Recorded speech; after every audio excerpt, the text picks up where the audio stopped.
Bem-vindos à nossa aula de hoje, que vai tratar sobre habilidades essenciais dos negociadores. Eu sou o Eduardo Ribeiro, sou engenheiro civil de formação e trabalhei no McDonald's por quase 20 anos. Hoje eu sou professor universitário e também presto consultoria nas áreas de desenvolvimento gerencial para diversas empresas de porte. Nós vamos falando sobre esse tema de habilidades essenciais dos negociadores. Eu quero, antes de entrar no tema, no escopo da aula, mostrar para vocês a agenda desse nosso curso de hoje. Vamos então falar sobre a agenda, os temas que nós iremos tratar hoje. Vamos tratar as características ideais de um negociador, o uso da assertividade. As pessoas são diferentes, então como negociar com cada uma delas? Os estilos de personalidade e como reconhecer esses estilos e como agir com cada um deles. Como influenciar o outro através de ideias e argumentos. A regra de ouro versus a regra de platina. Como descobrir as necessidades e o interesse da outra parte. Como fazer perguntas usando a técnica 2 por 1, criar um clima de confiança através de empatia e rapport. E o nosso grande pecado capital, que é não criticar ou apontar falhas no outro negociador. Antes que nós demos a entrada oficial nessa aula, eu gostaria de perguntar que vocês pensassem um pouquinho. Quais são as características ideais de um negociador? Pensem um pouquinho. No seu conceito atual, quais deveriam ser as características ideais de um negociador?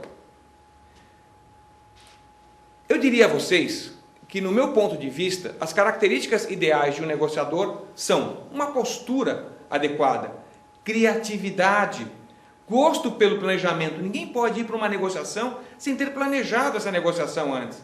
Ser orientada por metas. Você vai para uma negociação tentando o quê? Atingir algum tipo de objetivo. Há aquilo que você deseja e há aquilo que você objetiva. São coisas diferentes. Vamos estar vendo o que é isso. O que é desejo e o que é realmente necessidade. Ter atributos de ator e atriz. Porque se você vai ter que se relacionar com pessoas que são diferentes de você, talvez você tenha que atuar como ator ou atriz. Para o quê? De alguma forma, causar empatia e trabalhar o rapport com cada uma dessas pessoas. Ter autoestima. Imagina um vendedor que não tem autoestima, ou uma pessoa que vai negociar que não tem autoestima. Como é que ela vai conseguir negociar com alguém? Certamente vai ser um perdedor. Ter audácia, porque muitas vezes você não tem todas as informações que você precisa. Então você precisa ser o quê? Um pouquinho audacioso para tentar levar essa negociação para o seu lado. E muitas vezes o seu lado é o lado do cliente também. Porque existem algumas negociações, como nós vamos ver numa segunda aula, que vai falar sobre negociações perde-perde, perde-ganha, ganha-ganha. A capacidade de atuar em condições de incerteza. Como eu falei, nem sempre você tem todas as informações. E se o cliente lhe faz alguma pergunta, ou se o seu interlocutor faz alguma pergunta em que você não pensou nessa pergunta, como é que você vai agir naquele momento se você não tem certeza do que fazer? E também o uso de assertividade. Você tem que usar de afirmações, você tem que transmitir segurança para aquela pessoa com que você está falando. Imagina um vendedor que chega para fazer algum tipo de negócio com algum cliente e mostra logo as tabelas de preço e já vai logo falando em seguida, olha, isso é só tabela, temos algum desconto aí. Que tipo de segurança ou de assertividade essa pessoa está passando àquela pessoa que está do outro lado da mesa, ou não do outro lado da mesa, mas simplesmente conversando com você, tentando fazer algum tipo de negócio? Os negócios sempre têm que entender, uma negociação deve sempre tender para o ganha-ganha, mas nem sempre é possível o ganha-ganha. O ganha-ganha teria umas negociações mais difíceis que nós teríamos. Normalmente, as negociações, a maioria das negociações, vão ser de perde-ganha. Mas, claro, o nosso objetivo é que os dois saiam satisfeitos. Mas isso talvez sejam 20%, no máximo 25% das negociações conseguem ser ganha-ganha. Vocês viram rapidamente com a professora Eliana Sader o conceito de assertividade. Aqui na aula de habilidades essenciais de um negociador, nós vamos ver o conceito de assertividade sendo utilizado para a pessoa do negociador. Porque assertividade é uma coisa só, mas ela tem que ser usada de diferentes maneiras para diferentes pessoas. É uma coisa que nós vamos trabalhar muito nessa aula. As pessoas são diferentes, então você tem que negociar diferente com cada uma das pessoas que você está negociando. Você nunca deve negociar como você gostaria que negociassem com você, mas sim como o outro gostaria que negociassem com ele. Vamos ver então o que é assertividade pelo dicionário Wise. Assertividade é a qualidade ou condição de quem é assertivo. A pessoa que faz uma asserção, uma afirmação positiva ou negativa, do qual assume inteira validade. Afirmação esta que é feita com muita segurança e cujo teor inspira crença profunda. Essa é a definição de assertividade pelo dicionário Wise. Como eu falei, assertividade é uma coisa só, está aqui no dicionário. Mas você vai ter que utilizar assertividade de maneiras diferentes para pessoas diferentes. Quando nós falamos de maneiras de pessoas diferentes, vamos entrar num campo chamado de programação neurolinguística, que define 3 tipos de comportamento para algumas pessoas.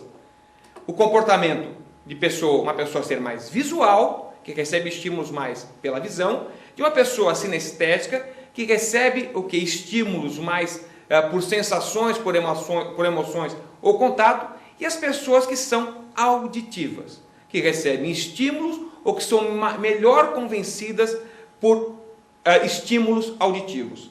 Vamos ver um pouquinho quais são as frases típicas de uma pessoa que tem uma característica mais visual. Você vai escutar coisas saindo assim da boca dessas pessoas. Eu não consigo ver o que você quer dizer. Veja, eu não consigo ver o que você quer dizer. Estou olhando atentamente para a sua ideia. Nós temos o mesmo ponto de vista. Mostre-me o seu ponto de vista. Olhe com muito cuidado para esta proposta. Eu posso ver a cor do dinheiro. Isto aqui ainda está meio nublado para mim. Então essas são frases típicas de uma pessoa com características visuais. Então você já pode começar a identificar qual é o tipo de estímulo que você vai utilizar com essa pessoa.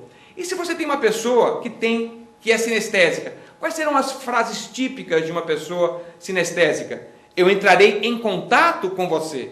Eu posso pegar esta ideia. Segura aí um segundinho, por favor. Eu sinto calafrio só em pensar nisso. Eu sinto calor nas suas palavras. Eu posso sentir o cheiro do dinheiro. Vejam que o anterior ele podia ver a cor do dinheiro. Esse sente o cheiro do dinheiro. Este negócio não está me cheirando bem. São o quê? Sensações. E quais seriam as frases típicas de uma pessoa que é estimulada pela audição? Algo me diz que este é um bom negócio. Algo me diz que este é um bom negócio. Isto é grego para mim. Isto não passa de conversa fiada. Eu posso ouvir o tilintar das moedas. Vamos fazer. Um podia ver a cor do dinheiro, outro podia cheirar o dinheiro, e este ele escuta o barulho do dinheiro. Precisamos entrar no tom da conversa. Este acordo é como música para meus ouvidos. Então essas são frases típicas das pessoas ou visuais, ou sinestésicas, ou auditivas. Então, ainda falando sobre pessoas auditivas, sobre pessoas visuais, sinestésicas e auditivas, fazendo um resumo, como influenciar cada uma dessas pessoas? Primeiro, com clientes visuais, mostre e fale. E mostre muito mais do que fale. Com clientes auditivos, faça perguntas. Faça com que ele fale, com que ele escute a própria voz dele, respondendo algumas perguntas ou fazendo perguntas para você. E também fale. Essas pessoas querem escutar o que está sendo proposto a elas. E com clientes sinestésicos, fique em contato com as emoções dele. Sempre o deixe sentir as coisas. Por exemplo, se você vai mostrar uma proposta para um sinestésico, você tem que pegar a proposta com carinho, abrir cada folha, passar a mão em cada folha, apontar os detalhes daquela folha, porque você vai estar demonstrando que você trata as coisas com uma determinada emoção, com carinho, que você está interessado em fazer com que ele realmente entenda o que está naquela proposta. Professor, interrompendo sua aula aqui rapidamente, o senhor acabou de falar, né, as pessoas são diferentes, né, recebem informação de modos diferentes. Temos os sinestésicos, os visuais e os auditivos. Colocados numa situação de necessidade rápida de negociação, como é que a gente percebe rapidamente com que tipo a gente está lidando? Para você perceber rapidamente uma primeira informação, se você pega uma pessoa que é visual, você vai entrar na sala, no ambiente que você estiver negociando, ele vai olhar para você e vai dar uma medida em você. Ele vai olhar o seu sapato, a sua calça, se combina a sua gravata com a sua camisa. Então o visual vai dar essa indicação visual de estar olhando para você, percebendo como você está. O sinestésico, ele vai chegar já te cumprimentando, te abraçando, ele vai tocar. E o auditivo, ele vai fazer perguntas sobre você. Quem é você, ou o seu nome. Ele vai fazer algum tipo de questionário com você. E vai falar assim para você, me mostra a proposta. Ele mostra, vai falar, me fala a proposta. Entendi. O me mostra a proposta seria o visual. O visual ele pediria, me mostra a proposta. Aí o auditivo me fala a proposta. E o sinestésico, provavelmente, ele vai... Que sensações eu vou ter com essa proposta que você vai me mostrar, vai me falar? É que essas informações parece que às vezes ficam, a gente é destreinado para percebê-las, né? Então é uma questão de ficar atento ao sinal que você está recebendo. Né? Sim. Perfeito. Obrigado. Só quando você tem ciência de que existe, você consegue ter a consciência do que está ocorrendo. Perfeito. Muito obrigado, professor. Ok. Existe uma pesquisa mundial que percentualiza a divisão das pessoas entre visuais, sinestésicas e auditivas. E ela diz que 50% das pessoas são convencidas por estímulos visuais, 10% por estímulos auditivos e outros 40% por estímulos emocionais, sinestésicos ou de contato. Tendo isto em mente, como é que eu venderia alguma coisa para diferentes tipos de pessoas? Imagine que eu tivesse que vender um carro para uma pessoa visual. O que ela deveria estar recebendo de informação? O catálogo do carro, os gráficos de performance, mostrar para ela todos os benefícios, mas mostrar, não falando, mostrar realmente, mostrando por escrito para ela, talvez até através de fotografias, os benefícios que aquele carro vão trazer para elas. E se eu tivesse que vender um carro para uma pessoa sinestésica? Eu teria que mostrar para ela as emoções que ela vai ter com a compra daquele carro. Então veja, eu compro por exemplo, uma Chevrolet Blazer. Por que comprar uma Chevrolet Blazer? Para poder passear com a família, para estar em contato com os meus filhos, para estar em contato com a natureza. Então quais são os benefícios que esse carro vai trazer para ela?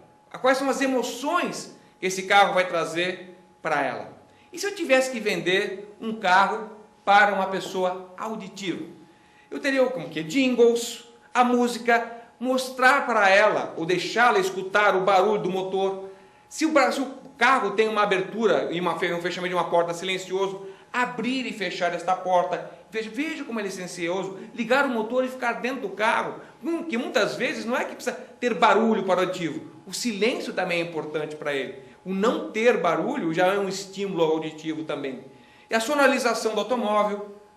Olha como é legal a sonorização desse carro, original. E já vem de fábrica com todas essas características de qualidade. Faça-o ouvir depoimentos de pessoas que compraram aquele carro. Então vejam, é o mesmo produto, é carro, mas para um eu vou dar estímulos visuais, para outro estímulos emocionais e para outros estímulos auditivos. Então vejam, eu quero vender a mesma coisa, mas eu tenho que vender não o que eu quero vender e com aquilo que eu valorizo, mas sim com o que o outro valoriza, e assim sim eu consigo fazer negócios.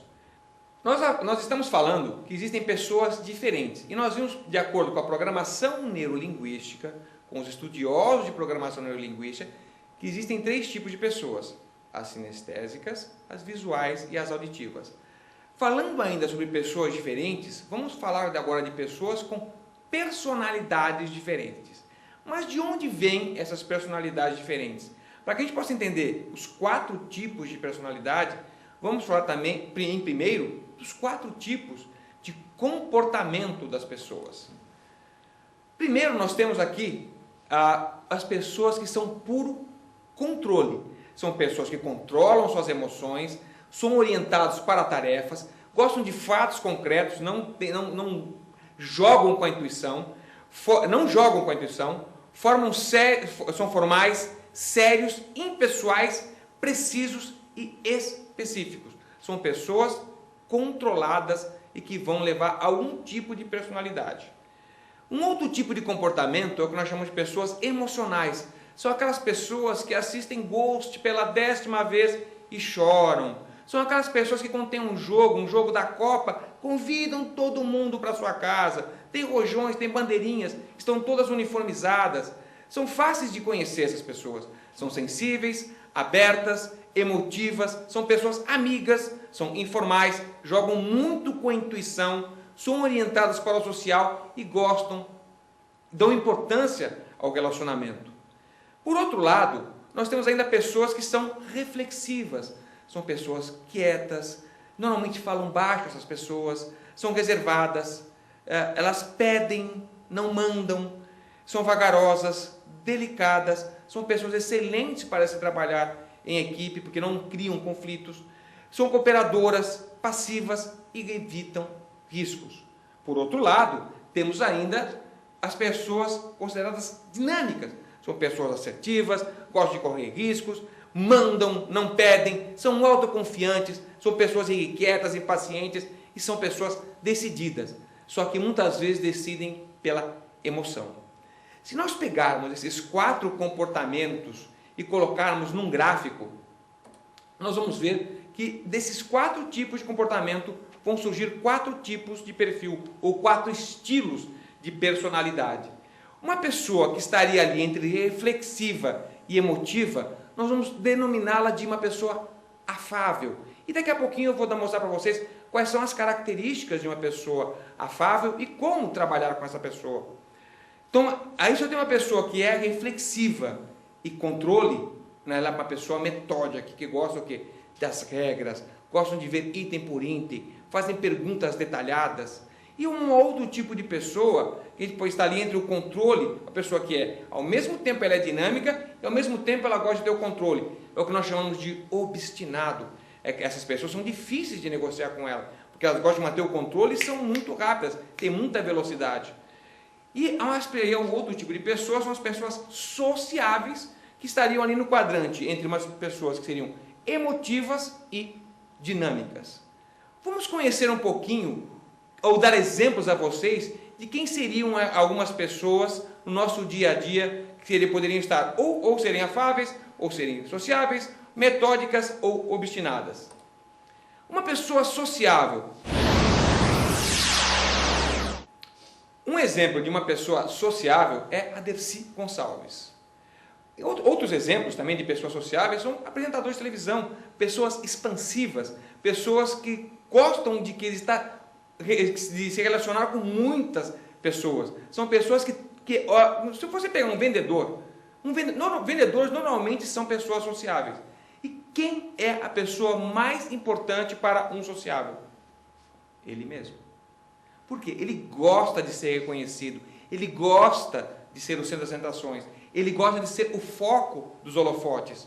Então, ele é uma pessoa que gosta de estar o quê? Gosta de aparecer, ele valoriza isso.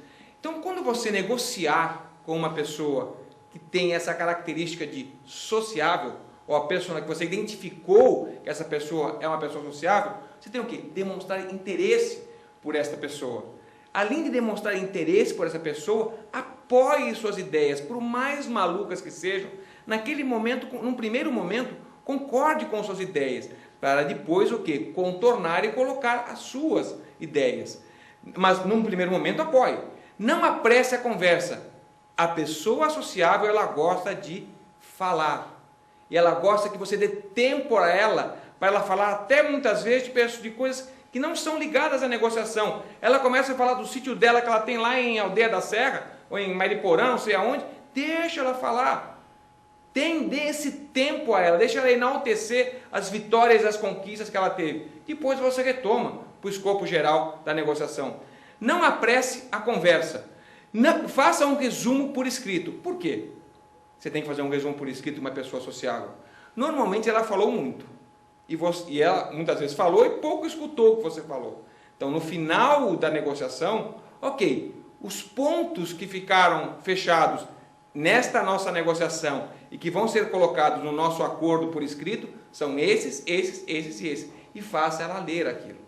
Para que possa o quê? Acontecer, para que possa, num futuro, ela se lembrar do que realmente ficou acertado. Porque muitas vezes as pessoas sociáveis falam tantas coisas que acabam não lembrando. Somente por escrito é que você vai conseguir essa lembrança ser resgatada.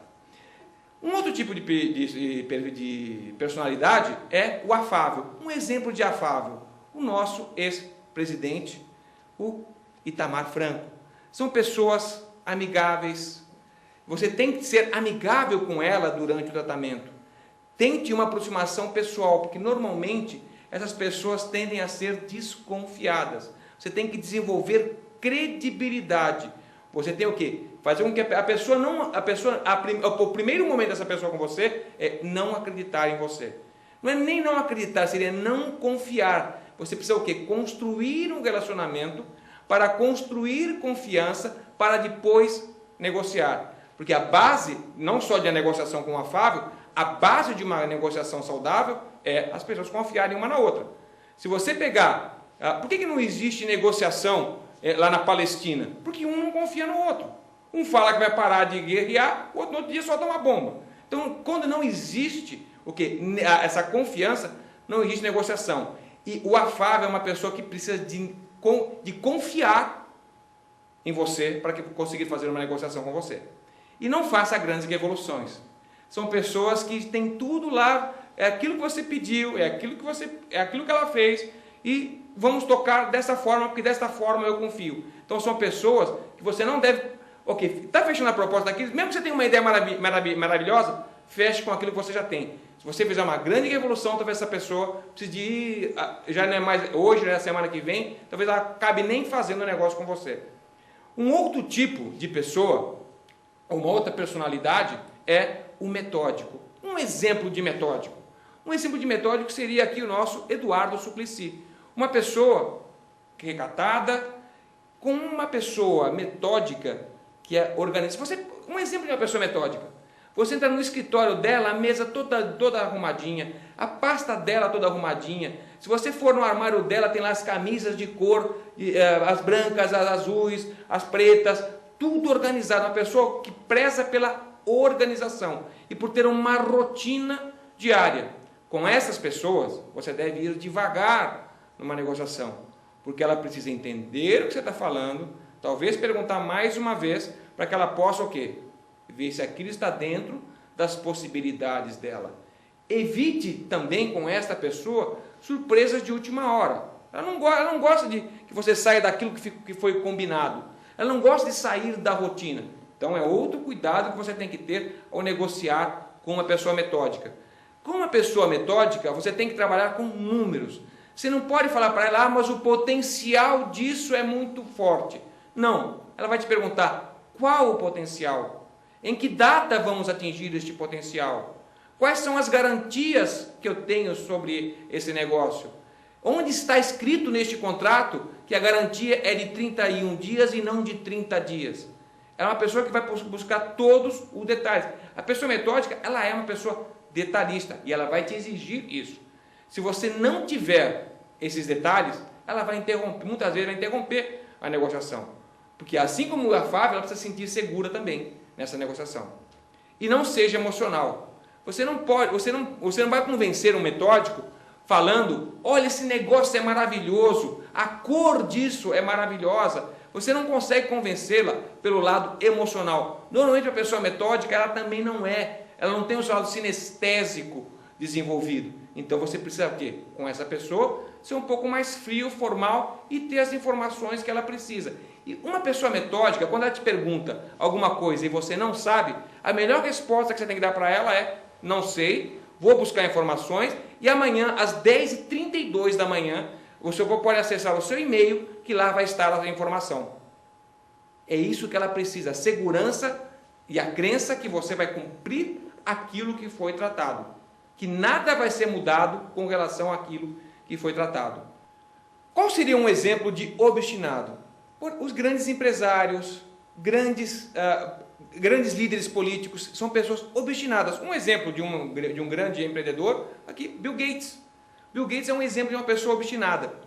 O obstinado, ele se julga em alguns momentos, no bom sentido, ele se julga um Deus.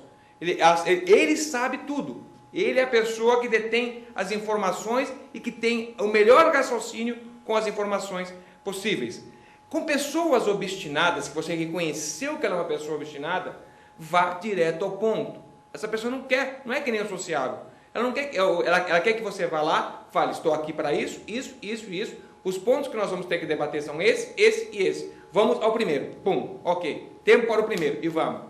Vá direto ao ponto. Segundo, fale em termos específicos, sem divagações, sem o que você... Ele não quer saber o que você acha, ele quer saber quais são os fatos que você pode até ter o seu raciocínio em cima dos fatos, mas sempre em cima de fatos. Ele não quer saber a sua opinião empírica sobre o assunto. Ele vai te colocar para fora da sala em poucos minutos, ou vai atender uma ligação, ou vai olhar para o computador, porque você não está ali agradando muito a ele. Seja organizado, rápido e objetivo. Imagina você um obstinado que fala assim: você tem aí o contrato para eu assinar agora? Ah, eu não trouxe, esqueci, saí, acabou. Uma pessoa, imagina como você não tem essa informação. O metódico ele vai até te perguntar e vai dar um tempo para você resgatar a informação. Esse aqui vai te dar uma lição de moral. Por que você não tem essa informação? Por que você não se preparou melhor para vir falar comigo? Eu não vou perder meu tempo com quem não está preparado. Vou atender o outro, me desculpa. Eu vou marcar uma nova data para você que pode ser daqui a 6 meses. Seja pontual. Pessoal, se você não for pontual com um obstinado, ou ele não vai te atender, ou se ele te atender, antes de você falar o que você quer falar com ele, ele vai te dar uma lição de moral. Então, seja com um obstinado, pontual. E pontual, muitas vezes chega... Pontual é pontual, mas chega uns minutinhos antes com ele. Dê o máximo de opções.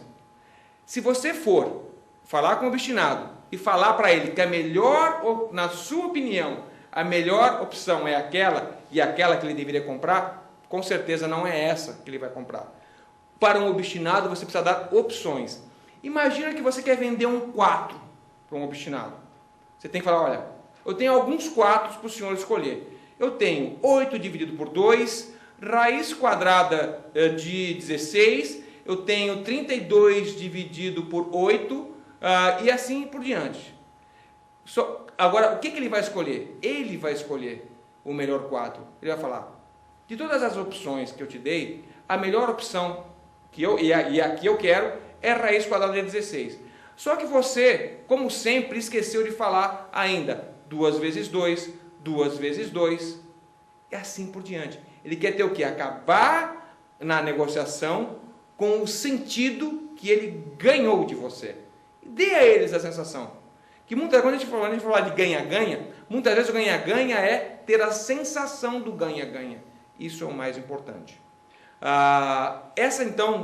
Então são os 4 estilos de personalidade e como você pode reconhecer e como você deve agir com cada um deles. Professor, nós acabamos de ver os 4 estilos de personalidade que normalmente congrega a maioria das pessoas, né? Quando a gente não sabe o tipo de pessoa com quem a gente vai se relacionar, qual que é a forma de se apresentar numa negociação para uma pessoa que a gente não sabe qual é o estilo? Bom, eu te diria que se você não sabe qual é o estilo, você deveria ter tentado conhecer. Porque como é que você pode conhecer uma pessoa? Você não precisa realmente conhecer a pessoa com quem você vai falar, mas você poderia tentar conversar com pessoas que já negociaram com esta pessoa para tentar entender qual é o estilo dela. Se você realmente não consegue ter essa informação, você deveria se preparar para negociar com os 4 estilos. Já fazer uma preparação. Como eu falei, pega uma pessoa da sua equipe e seja uma pessoa obstinada, seja dura comigo. Seja uma pessoa mais afável comigo. Seja uma pessoa que não para de falar comigo. Seja uma pessoa mais metódica, vai me perguntar um monte de detalhes. E tente se treinar para, entre aspas, enfrentar esse seu oponente ou esse seu interlocutor. E aí, no momento, você usa a estratégia que mais você sentir adequada quando você estiver frente a frente com ele. Leva as 4 na manga. Leva as 4 na manga. Mas eu diria, tente sempre saber quem é a pessoa que você está... Tente buscar informações, nem que seja na mídia. Às vezes você vai negociar com uma pessoa, seja na mídia, leia sobre essa pessoa. Tente conversar com pessoas, conversar com pessoas que já negociaram, ou pessoas da sua empresa, ou você que conhece pessoas da empresa a qual. Qual é a cultura da empresa? Que muitas vezes a cultura da empresa representa também a forma daquela pessoa estar atuando. Vale a pena investir nessa investigação. Vale a pena investir nessa investigação. Porque aí você gasta menos tempo com a preparação. Imagina você se preparar para 4. Claro, se você realmente não sabe, se prepare para 4. Somente no dicionário, sucesso vem antes de trabalho. Tá certo. Muito obrigado, professor. Quando nós passamos para você que você precisa reconhecer para poder agir adequadamente com os diferentes tipos de personalidade ou com os 4 estilos de personalidade, eu quero dizer a você que você também precisa se conhecer. Qual é a minha personalidade dominante? Eu sou uma pessoa metódica? Eu sou uma pessoa afável? Eu sou uma pessoa obstinada? Eu sou uma pessoa sociável? E ter ciência que eu não posso agir exatamente como eu sou com ao outro. Eu preciso o quê? Me colocar no lugar do outro, tentar ver aquilo que ele valoriza, aí sim, com essa informação, agir de acordo com o que o outro valoriza. E assim, com certeza, as negociações vão ter suas barreiras em muito baixadas. Eu queria colocar para vocês agora que eu quero dar somente um exemplo. Imaginem uma negociação entre um sociável, Dercy Gonçalves, e entre um metódico, Eduardo Suplicy. Tentem imaginar uma conversa dessas no Congresso. Se os dois, nenhum dos dois ceder um pouquinho ou tender a se adaptar ao outro, vai haver negociação? Com certeza não. Porque o tom de fala, o tom agressivo, o tom talvez dos palavrões que a Dercy venha a falar, talvez agridam o Suplicy. Assim também como o jeito morno, o jeito impassível, o jeito vagaroso do Suplicy também vai irritar a Dercy. Então, pessoal, se há interesse de negociação entre os dois, algum dos dois vai ter que ceder. Tem até o nome do filme, até um filme que fala isso. Alguém vai ter que ceder. Um dos dois vai ter que ceder. E quando a gente fala de negociação só começa quando as pessoas estão predispostas a fazer algum tipo de cessão. Mesmo que essa cessão seja mudar a sua forma de agir, a sua forma natural de agir. Aí vem aquele link que eu faço lá com o começo. Lembra que eu falei? Uma das características ideal de um negociador, ou características de um negociador ideal, é ser ator ou atriz. Por quê? Se eu vou querer falar com o outro, eu vou ter que atuar como o outro gostaria que atuassem com ele. E talvez eu tenha que, naquele momento, modificar um pouco a minha forma normal de interagir. Só assim eu vou conseguir a empatia e o rapport dessa pessoa. Nós vamos falar um pouquinho mais para frente o que é essa empatia e esse rapport. E eu quero dizer para vocês, com relação a isso que nós estamos dizendo, de se colocar no lugar do outro, uma coisa que sempre você escutou foi, que eu chamo de regra de ouro, negocie com o outro da forma como você gostaria que negociassem com você.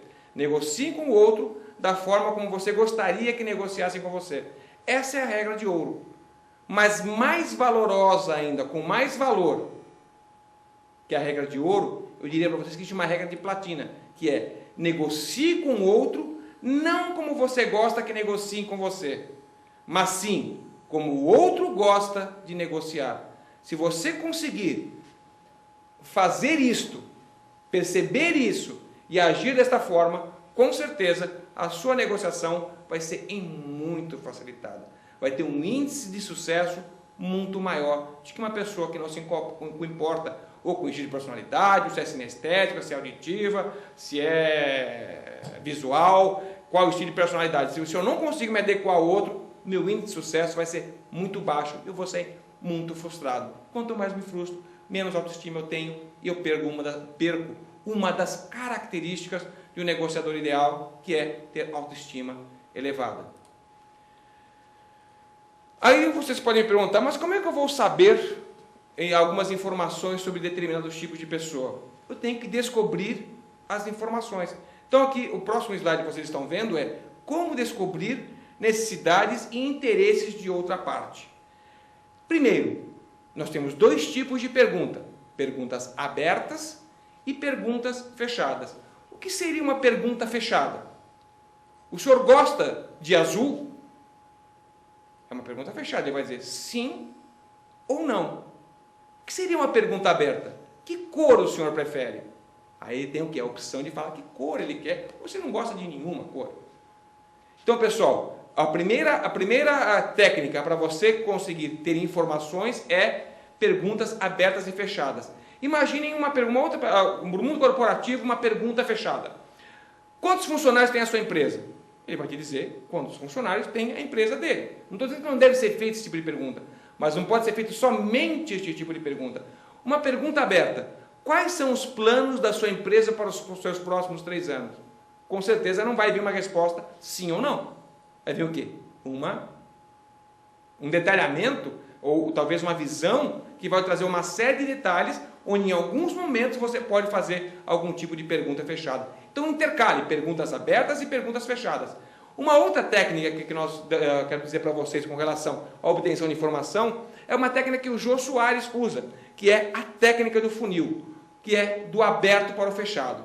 Se vocês assistem o Jô Soares, vocês vão ver que quando ele põe um entrevistado do lado dele, primeiro ele fala o quê? Um monte de generalidades, fala sobre coisas gerais.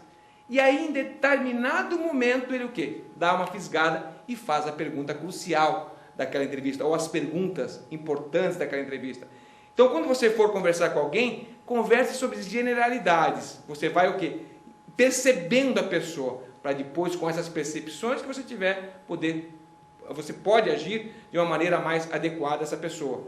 Então, isso nós chamamos de técnica do funil. Vamos ver um exemplo típico de uma condução de uma entrevista ou de conseguir informações de alguma pessoa. Se vocês assistem ao Jô Soares, vocês vão ver que ele conduz a entrevista de uma maneira, começando por uma maneira genérica, por assuntos que não têm a ver com a entrevista em si, mas vem sobre o dia a dia da pessoa, para depois, em determinado momento, ele vem e faz a pergunta crucial, ou as perguntas cruciais, ou as perguntas que importam para a plateia e para ele naquele momento. Mas primeiro ele faz toda uma preparação do campo para poder fazer essa colheita. Agora, já não o Clodovil. O Clodovil ele é muito direto. Uma vez tem até um exemplo, nós temos um exemplo, que ele estava entrevistando o Lobão e ele perguntou para o Lobão. O Lobão acabou de sentar, ele falou, olha para a câmera da verdade e diz, desde quando você é drogado? O Lobão levantou e foi embora.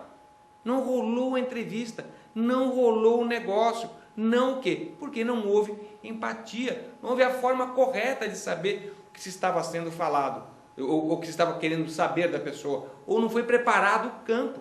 Primeiro você precisa saber aonde está pisando, para depois colocar as partes importantes da negociação. A importância de uma boa pergunta. Pessoal, as perguntas elas têm que ser feitas não à toa, tem que ter uma preparação para elas. Existem jornalistas que estudam anos para fazer esse tipo de pergunta. Uma jornalista recém-formada vai para um campo de futebol, um jogador toma um carrinho, tem fratura exposta, ela chega com o microfone, doeu. Isso é pergunta que se faz? Quem é que vai levar essa pergunta? Pense na pergunta que você quer falar. E para isso vai ter um momento de preparação. Prepare as perguntas com antecedência. E o que é preparar essas perguntas com antecedência? Tente talvez no grupo de trabalho que você está, olha, faça o papel de cliente e eu de negociador.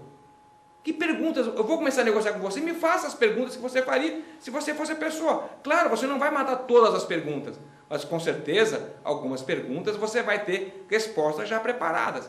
É muito mais fácil você responder algo que você já teve contato uma primeira vez, que você já se preparou para responder, do que uma pergunta que é feita de última hora. Uma das características do negociador ideal é momentos de incerteza. Em alguns momentos de certeza, você vai poder sair fora. E outro, se for uma pergunta realmente você não tem condições de responder naquele momento, você pode frear a negociação, desfazer a negociação e pode não ter nenhuma negociação. Então, prepare perguntas com antecedência. Com quem? Com a sua equipe. Você já deve ter escutado a frase, informação é poder. É uma frase altamente assertiva, porque ela é muito profunda. Porque quanto mais eu sei sobre a outra parte, maior a possibilidade de negociação, maior a possibilidade de barganha. Então, se você tem informações, isso a gente vai ver muito na próxima aula, que vai falar sobre negociação efetiva, nós vamos ver que a importância de ter as informações. Informação é poder. Como é que eu consigo informações? Ouvindo. Como é que eu posso ouvir melhor? Esteja sempre atento e aqui e agora. É muito comum estar no meio de uma negociação, você está negociando e está no telefone, está no computador. Pessoal, o que é estar aqui agora? No momento em que você for fazer uma negociação, esteja de corpo, alma e mente naquela negociação. Porque alguns detalhes podem passar desapercebidos e você fazer uma negociação que pode ser um ganha-perde em você perdendo. Mostre que você está prestando atenção. Como é que você mostra que você está prestando atenção a alguém? Simplesmente vá o quê? Concordando, sorrindo, mudando o seu humor, talvez com uma coisa que foi falada que você não concordou muito, mas tente o quê? Demonstre à pessoa, ou demonstre ao seu interlocutor que você está prestando atenção através de comunicação não verbal. Não interrompa, principalmente se for um sociável. Não interrompa, deixe a pessoa chegar até o final. Não tente colocar palavras na boca dela. Espere ela colocar as palavras, você faz o seu entendimento e aí você retorna para ver se foi realmente, se o que você entendeu foi o que ela realmente quis dizer. Seja paciente. Hoje, pessoal, eu até costumo dizer nas minhas aulas que existem cursos de técnicas de apresentação, comunicação em público, comunicação verbal. Pessoal, mas nós estamos num momento que talvez tenha que ter outros cursos adicionais. Técnicas de audição. Já pensaram nisso? Técnica de como ser paciente. Porque hoje o nosso dia a dia ele é muito corrido. As pessoas estão cada vez com menos paciência. Se eu contasse aqui na frente de vocês de 1 a 30 segundos, vocês ficariam loucos com essa gravação. Vocês talvez parassem até de assistir. Porque 30 segundos seria um tempo enorme. E 30 segundos não são nada. Então, pessoal, seja paciente. Se não entender, pergunte. Pessoal, você não precisa entender tudo que está sendo falado. Não entendeu? Pergunte. Porque você não pode sair de uma negociação pensando que você entendeu, ou será que aquilo que ele quis dizer foi aquilo mesmo? Ou será que realmente o prazo é aquele? Será que não é? Está dividido em 2? Está dividido em 3? Não entendeu? Pergunte. E por último, a regra 2 por 1. Já é muito batido isso, mas quero mostrar esse slide para vocês. Regra 2 por 1. Deus nos deu 2 orelhas, um nariz e uma boca, para que a gente escutasse mais do que falasse, e falasse o essencial. Para nós conduzirmos uma negociação, o poder da negociação está em quem escuta e não em quem fala. E quem escuta pode elaborar melhor o retorno. Então, pessoal, escutem e falem. Escutem e falem. Queiram saber quem é a pessoa que está falando com você. Quais são as necessidades dela. O que ela valoriza. E para você ter esse tipo de informação, é só fazendo perguntas corretas, no momento correto, estando atento às respostas, raciocinando e aí depois colocando tudo isso em algumas palavras, ou seja, fazendo uma paráfrase ou um resumo daquilo que foi concordado. 2 frases aí para vocês. Falar é prata, calar é ouro. E a outra? Vejam essa segunda. Falar, ou aprenda a falar com os outros. Escute mais. Essa frase para mim é uma das frases mais inteligentes que eu já vi até hoje. Aprenda a falar, escute. Essa é a mensagem. Atenção! Discursos prontos são desastrosos. A flexibilidade e escuta apurada são muito importantes. Então não adianta você se preparar para um discurso pronto. Porque quando você chega lá na frente, as coisas são diferentes. Então você tem que preparar o quê? Para o contexto geral, e aí você vai caminhando para o lado em que esse contexto geral te leva. E isso vai depender do quê? Do que você está escutando e de quanto você é flexível. Um conceito que já foi abordado com vocês em outra aula é o conceito de empatia. Eu estou falando de empatia novamente porque eu preciso fazer o quê? Uma conexão ou relacioná-lo com algo mais importante que nós vamos ver agora, que é o conceito de rapport. Só para vocês terem o que é a definição do que é empatia. É a capacidade de identificar quem e como é a pessoa com quem você está negociando. Quais as necessidades e então agir de acordo com o que ela espera. Se eu falar de empatia e relacionamento, gostaria de ressaltar alguns pontos. Para que eu quero empatia e relacionamento? Para ser mais flexível e adaptar meu perfil do outro negociador. O relacionamento ele deve contribuir para a construção de um clima de confiança. Lembram-se, alguns perfis ou alguns estilos de personalidade têm o quê? Uma necessidade de segurança maior que os outros, mas todos têm necessidade de terem segurança no momento de uma negociação. O relacionamento fica mais agradável e mais produtivo para os negociadores. O nosso grande ponto é, temos que tentar conduzir as negociações para ganha-ganha.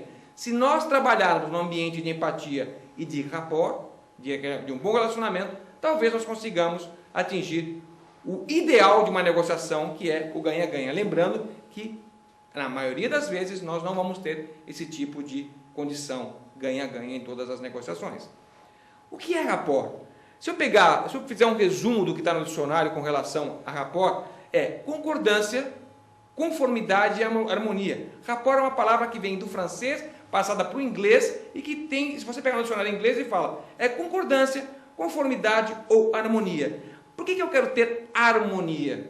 Para me harmonizar com o meu negociador. Para tentar o quê? Conseguir com ele os resultados que eu espero da negociação e que talvez ele também espere da negociação. O que é rapport? Rapport, nesse sentido de você estar interagindo com outra pessoa, eu posso dizer que as pessoas tendem a gostar e confiar mais nas pessoas que se parecem com elas. E como que eu posso fazer alguém se sentir parecida comigo? É eu me fazendo parecer ela. Como é que eu faço isso? Louco isso, né? Mas é assim mesmo. Formas de fazer rapport. Primeiro, espere gestos. Então, se você está negociando com alguém, e esse alguém com quem você está negociando, coloca uma mão num dos bolsos, talvez seria uma boa atitude, claro, sem forçar nada, você também colocar a mão no bolso. Se a pessoa começa a mexer nas mãos, talvez você mexa nas mãos. Se cruzar os braços, você cruza os braços também. Então, é tentar espelhar, não é todos, alguns gestos. O subconsciente dessa pessoa vai começar o quê? A captar que aquela pessoa que está na frente dela tem alguma coisa de parecido. E se tem alguma coisa de parecido, eu gosto mais e confio mais. Uma outra forma de eu fazer o rapport é acompanhe a voz, ritmo, volume, energia. Se com quem você fala num tom mais vagaroso, mais baixo, mesmo que você fale alto, tente modular assim como eu fiz agora a sua voz. Isso cria rapport. E o rapport cria empatia. Empatia cria um bom relacionamento. Bom relacionamento, boas negociações. Acompanhe o humor. Então você pode acompanhe o humor da pessoa. Se a pessoa é uma pessoa um pouco mais sisuda, talvez talvez você também não vai. Imagina você conhecer uma pessoa sisuda, você entrar sorrindo para ela, né? Você não vai conseguir nada. Então você tem o quê? Se adaptar àquele ponto. Você não pode perder o seu bom humor. Uma coisa é bom humor, outra coisa é ser uma pessoa mais formal. Então seja mais formal. A pessoa vai reconhecer você uma pessoa mais formal, que é parecida com ela, e todo aquele ciclo de novo. Use de truísmos, fatos relevantes e óbvios. Por exemplo, você está numa negociação em que o cliente já te falou que ele tem 5 mil reais para dar de entrada. Então você vai no começo da negociação com essa informação. Olha, é verdade então que o senhor tem 5 mil reais para dar de entrada. Pessoal, eu usei de uma afirmação que a própria pessoa me deu. Apenas estou falando com as minhas palavras. Então tente pegar alguns fatos e fazer com que esses fatos que foram falados por quem você está negociando, repita-os como uma afirmação. Porque elas são uma afirmação, porque elas vieram do seu cliente. E aí tudo isso, pessoal, quando eu falo, é sem exagero. Então, quando você fala uma coisa que já foi falado por outra, puxa vida, o seu subconsciente não percebe, mas ao mesmo tempo já está percebendo, aquela pessoa tem algum tipo de similaridade à minha pessoa. E um quinto item é acompanhe as objeções para depois revertê-las. Se um cliente coloca uma determinada objeção àquele negócio, numa primeira instância, concorde com a objeção que ele está colocando. Seja empático a ele. Mas depois coloque também o seu ponto de vista. Se o cliente faz uma objeção e você fala, eu não concordo com essa sua objeção, o que vai acontecer? Vai criar o quê? Um impasse, talvez. Então, olha, realmente o senhor tem razão com relação a essa objeção que o senhor está fazendo. Mas vendo por um outro lado, isso que o senhor disse que não era investimento, por outro lado, pode realmente não ser considerado investimento, mas é uma forma de você valorizar as ações da sua empresa. Então, pessoal, o cliente faz uma objeção, concorde com essa objeção, mas depois leve-a para o caminho que você quer. E quando você faz esses cinco itens, espelhando os gestos, acompanhando a voz, acompanhando o humor, usando de truísmos e acompanhando as objeções para depois revertê-las, isso vai dar ao cliente a sensação de que você é muito parecido com ele. Isso cria empatia, que cria todo aquele ciclo que nós vimos de novo, até o ponto de chegar a uma negociação forte. Vamos falar agora de um pecado capital com relação à negociação, que é criticar ou apontar falhas no outro negociador. Para exemplificar esse conceito, eu vou contar uma história para vocês. Uma história pessoal. Eu estava num clube, numa roda de amigos, e de repente uma das pessoas que estavam na mesa da gente tomando uma cervejinha falou assim: ô Eduardo, eu fiz ali um negócio da China, uma garota bobinha, eu pedi o preço por uma casa que eu estava vendendo e essa garota pagou o que eu pedi, não regateou nada. Ô garota boba! Aí ele me sentiu que eu ficasse vermelho, estava ficando vermelho, e tinha feito esse negócio com a minha irmã. Eu sabia disso, que ela tinha feito um negócio com ele, mas não sabia que ele tinha enganado a minha irmã. E a minha irmã comprou essa casa e pagou aquilo que ele pediu, porque ela precisava daquela casa naquele ponto, porque ficava próximo à escola, próximo à casa da minha mãe e próximo ao trabalho dela. E ela pode ser uma garota bobinha, mas com certeza com ele eu nunca mais faço negócio. E talvez alguns outros amigos nossos que estavam em volta também não farão. Então, se você fez algum negócio onde você fez um grande ganho, não critique, não comente falhas, não comente falhas dos outros negociadores com outras pessoas. Guarde para você. Bom, pessoal, nesta aula de hoje, que cobriu habilidades essenciais do negociador, nós abordamos os seguintes pontos: características de um negociador ideal, o uso da assertividade. Entendemos que as pessoas são diferentes, então como negociar com cada uma delas? Vimos que as pessoas têm estilo e personalidade diferentes também, como reconhecer e como agir com cada uma delas. Como influenciar o outro através de ideias e argumentos. A regra de ouro versus a regra de platina.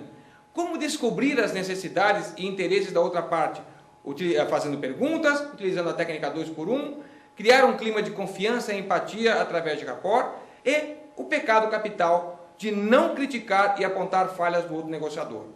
Esta é uma aula, pessoal, que ela não serve somente para o seu dia a dia profissional.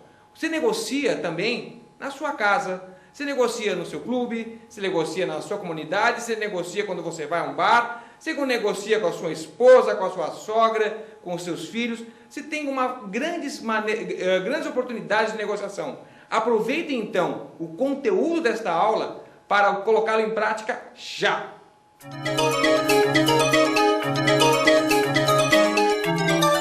Durante a aula nós comentamos sobre os 4 estilos de personalidade e da importância de você conhecer a si mesmo e tentar identificar você em algum dos 4 quadrantes. Gostaria de fazer a seguinte pergunta a vocês: se vocês tivessem que reconhecer uma pessoa pública para colocá-la em cada uma dos outros 4 quadrantes, como os 4 exemplos que eu dei, quais seriam essas pessoas, quais seriam as características de cada uma dessas pessoas para você poder colocá-las em cada um dos quadrantes, e qual delas você identifica mais parecida a você mesmo?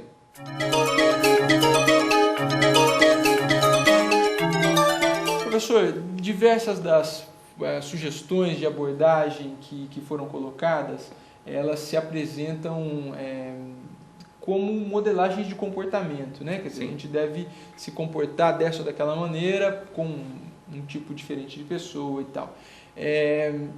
Em que medida que isso não é uma falsa demonstração da nossa personalidade, especialmente considerando o forte elemento cultural que permeia o Banco do Brasil e as instituições convidadas que fazem parte desse programa?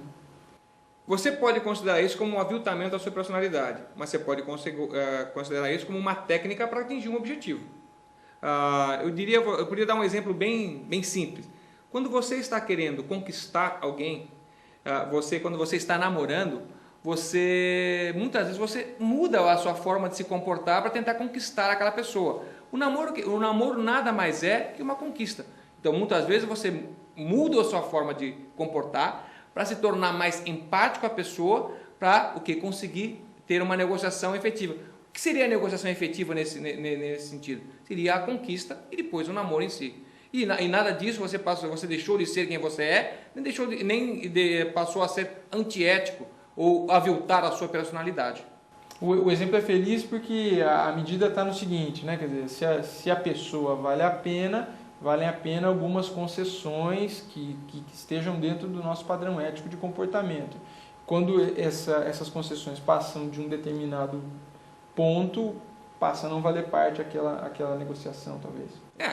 Até porque quando a gente parte para uma negociação, nem todas as negociações devem ser concretizadas. Você vai somente concretizar aquelas negociações que estiverem de acordo com o seu objetivo inicial de atingimento, o objetivo mínimo inicial de atingimento. Perfeito.